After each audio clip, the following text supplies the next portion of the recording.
श्री गणेशाय नमः। कार्तिक मास कथा, वामनावतार और गंगा उत्पत्ति कथा। इंद्र आदि देवताओं को उत्पन्न करने वाले कश्यप जी के दो स्त्रियां थीं। एक अदिति जिसके पुत्र देवता हुए, दूसरी दिति जिससे दैत्य हुए। देवता और दैत्यों में कलह रहती थी। उस समय विरोचन का पुत्र अर्थात प्रहलाद का पौत्र राजा बलि दैत्यों का राजा था। उसने विशाल सेना, हाथी, रथ, घोड़े और पैदल को लेकर सारी पृथ्वी को जीतकर स्वर्ग को जीतने की इच्छा से देवताओं पर चढ़ाई कर दी। बलि अपने मंत्री कुमंड और कुंभकर्ण तथा अपने ही समान बलवान पुत्र बाणासुर को साथ लेकर स्वर्ग की तरफ चला। उस समय सारा आकाश ध्वजाओं छत्रों से भर गया। बलि के सिंह तुल्य राक्षसों ने जब वृत्रासुर के शत्रु इंद्र का नगर चारों ओर से घेर लिया, तब इंद्रादि सब देवता भी युद्ध के लिए बाहर आए। उस समय देवता और दैत्यों का घोर संग्राम हुआ। वे एक दूसरे पर बाण, तोर, परिघ आदि अनेक अस्त्र शस्त्रों का प्रहार करने लगे। हाथी से हाथी, रथ से रथ, घोड़े से घोड़े और पैदल से पैदल भिड़ गए। इस प्रकार हजारों वर्ष तक बड़ा भारी युद्ध हुआ। इसके पश्चात राक्षसों का बल बढ़ने पर देवता युद्ध छोड़कर भाग गए और पृथ्वी पर गुप्त रूप से फिरने लगे। दैत्यों ने स्वर्ग का सब अधिकार ले लिया। बलि इंद्रासन पर आप बैठने लगा। सब दिक्पालों का कार्य अपने अधीन राक्षसों पर छोड़ दिया। यज्ञ की बलि भी आप ही लेने लगा।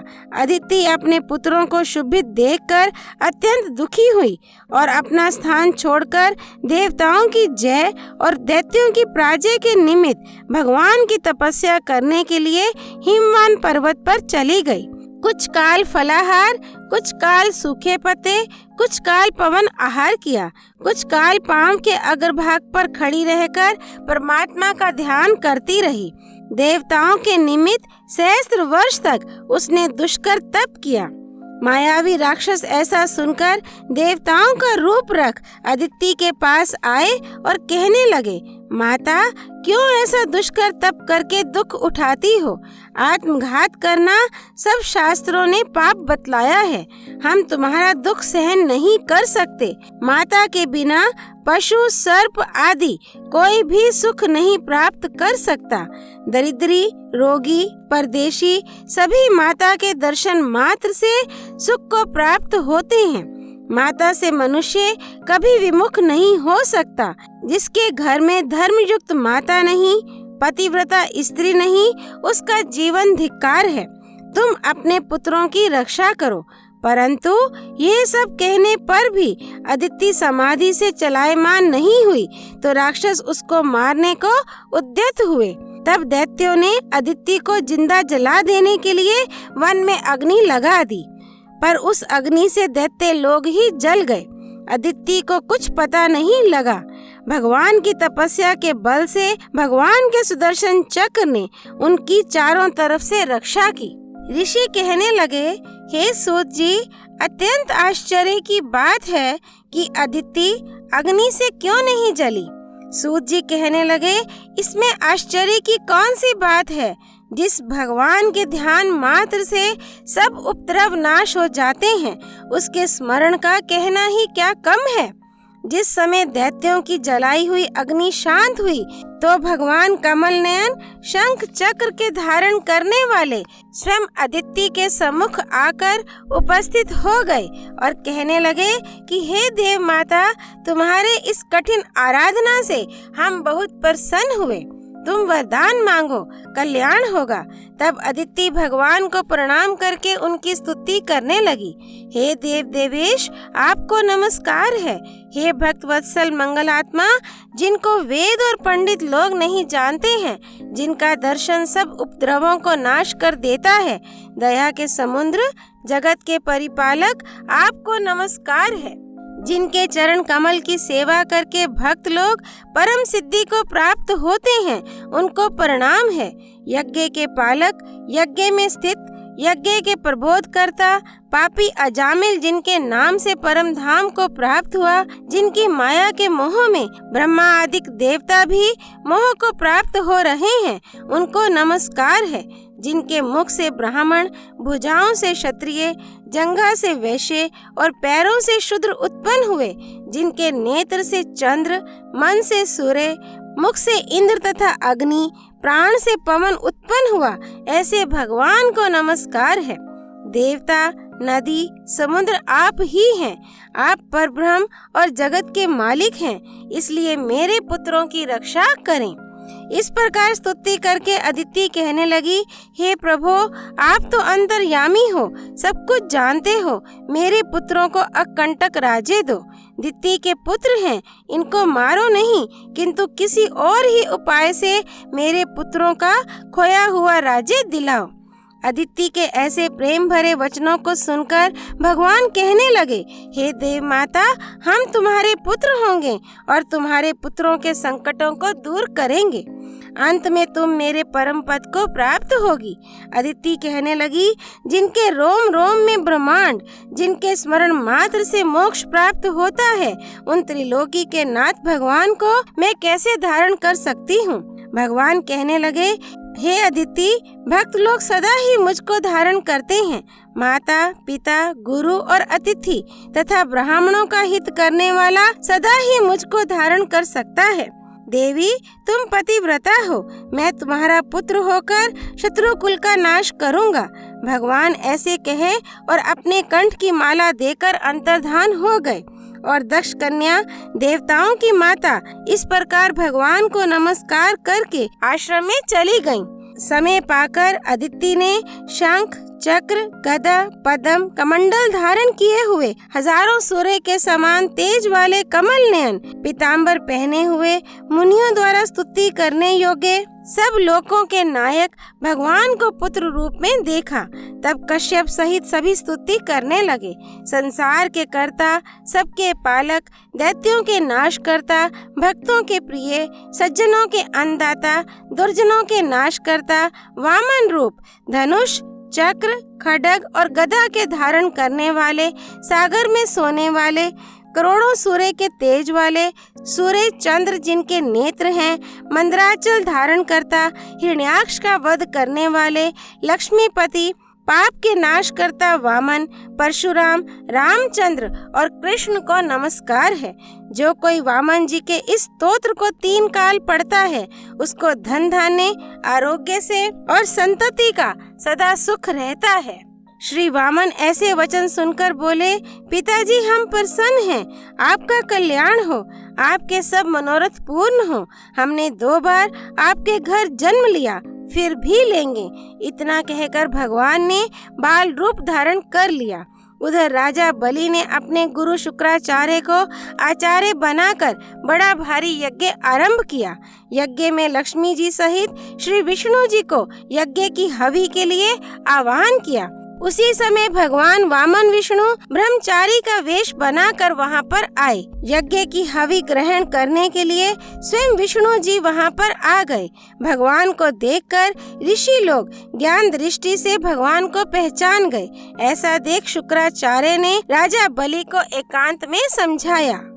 शुक्राचार्य कहने लगे, हे बलि, विष्णु तुम्हारा राज्य लेने के लिए अदिति के गर्भ से उत्पन्न होकर तुम्हारे यज्ञ में आए हैं, सो तुम इनको कुछ मत दो। मेरा कहना मानो, क्योंकि नीति यही कहती है कि अपनी बुद्धि से गुरु की बुद्धि अधिक लाभदायक होती है।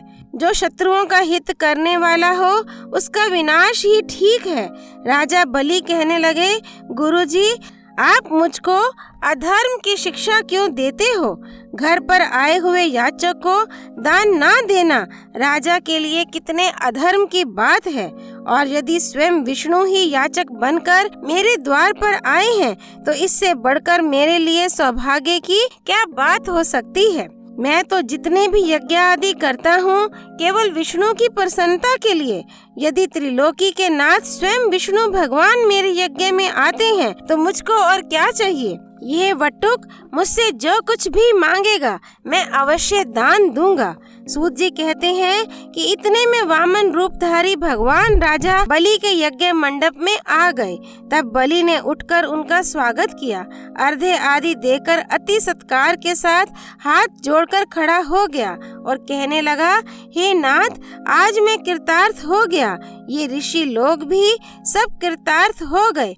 आपने यहाँ आकर दर्शन दिए, कहिए मैं आपकी क्या सेवा करूं? मैं तो आपका सेवक हूँ। भगवान कहने लगे कि हमें तपस्या करने के लिए 3 पग पृथ्वी चाहिए। राजा बलि ये सुन हंसकर कहने लगा, हे वटुक, तुमने क्या मांगा? धन मांगते, कोई ग्राम, शहर या राज्य मांगते? तब वामन जी कहने लगे, हे दैत्यराज, मेरे जैसे समदर्शी और ज्ञानी को लोभ कैसा? मुझको तो केवल इतना ही चाहिए जिससे मेरा कार्य सिद्ध हो जाए। पृथ्वी का दान देना राजा का परम धर्म है। हे राजन, भूमि दान से अधिक और कोई दान नहीं है।